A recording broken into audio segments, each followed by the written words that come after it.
भाई one piece chapter 1173 के spoilers आ चुके हैं। ये वाला चैप्टर शांत दिखता है पर अंदर से बहुत खतरनाक है। ये प्रॉपर वॉर स्टार्ट पाइप दे रहा है।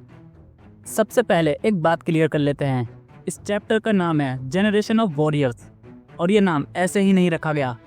लास्ट चैप्टर में जारुल ने वर्ल्ड गवर्नमेंट के अगेंस्ट वॉर डिक्लेयर की थी, उसका इफेक्ट अब दिखना स्टार्ट हो रहा है।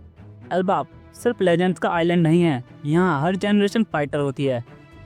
स्पॉयलर्स के अकॉर्डिंग चैप्टर स्टार्ट होते ही जोरो अपना प्लान एग्जीक्यूट कर देता है। और भाई जोरो का प्लान मतलब सिंपल लॉजिक, स्ट्रेटेजी नहीं, स्पीच नहीं, सीधा अटैक।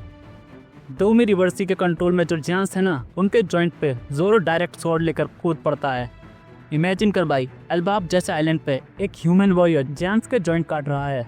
यहीं पर समझ आ जाता है जोरो एल्बाफ के लिए परफेक्ट मैच है। अब यहाँ पे एक अजीब चीज़ होती है।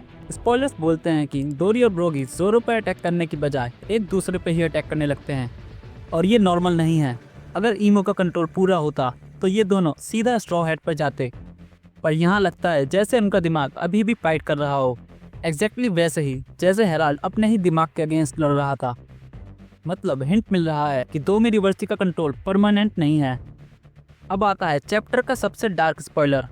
ब्रूक गुंको का असली नाम रिवील कर देता है। गुंको कोई नॉर्मल हॉली नाइट नहीं है, वो एक रॉयल फैमिली से है और उसका नाम है प्रिंसेस शूरी या शेरी। ब्रूक उसको पहचान लेता है उसके लुक से, उसके बालों से। और फिर एक लाइन आती है जो पूरा चैप्टर का टोन चेंज कर देती है। गुंको को कहा जाता है फादर किलिंग प्रिंसेस, मतलब इस लड़की ने अपने ही बाप को मारा। और ट्विस्ट ये है कि जो किंग मरा था वो ब्रूक के काफी क्लोज था। यहाँ से सीन पर्सनल हो जाता है। जैसे ही ब्रूक गुंको के पास जाता है, ईमू वापस उसके ऊपर कंट्रोल ले लेती है, पर कंट्रोल आने से पहले गुंको ब्रूक को चिल्ला के बोलती है भाग जाओ। और ये लाइन बहुत कुछ बोल जाती है। इसका मतलब हो सकता है गुंको ने विलिंगली मर्डर नहीं किया, हो सकता है ईमू ने उसके ऊपर कंट्रोल लेके उसके हाथ से उसके फादर को मरवा दिया हो और फिर पूरा ब्लेम गुंको के ऊपर। भाई अगर ये सच निकला तो ईमू लिटरली माइंड कंट्रोल डीमन है। स्पॉयलर्स में एक और क्रीपी चीज़ है, एल्बाफ के बच्चों के डर लिटरली मॉन्स्टर में कन्वर्ट हो रहे हैं। एक बच्चा बोलता है मुझे मम्मी से डर लगता है और उसका फियर एक मॉन्स्टर बन जाता है। जायंट्स मिलके उस मॉन्स्टर को मार देते हैं, पर वो मॉन्स्टर जाके सोमर्स के शिप पे गिरता है। शिप डिस्ट्रॉय, बच्चों को ले जाने का प्लान वहीं फेल। शिप टूटने के बाद सोमर बोलता है मैंने क्या कर दिया। ये लाइन इंपॉर्टेंट है भाई, या तो वो जेन्युइनली शॉक्ड है या फिर उसे भी लग रहा है कि वो कंट्रोल में नहीं था। वर्ल्ड गवर्नमेंट के सोल्जर भी प्यादे हो सकते हैं। ओवरऑल भाई ये चैप्टर फ्लैशी नहीं है पर बहुत डेंजरस सेटअप है।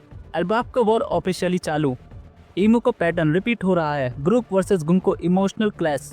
और हाँ, नेक्स्ट वीक नो ब्रेक, मतलब ओडा भाई कह रहे हैं अब रुकने का टाइम खत्म। अगर वीडियो पसंद आई हो तो चैनल को लाइक करो, शेयर करो और सब्सक्राइब करना मत भूलना। मिलते हैं नेक्स्ट वीडियो में।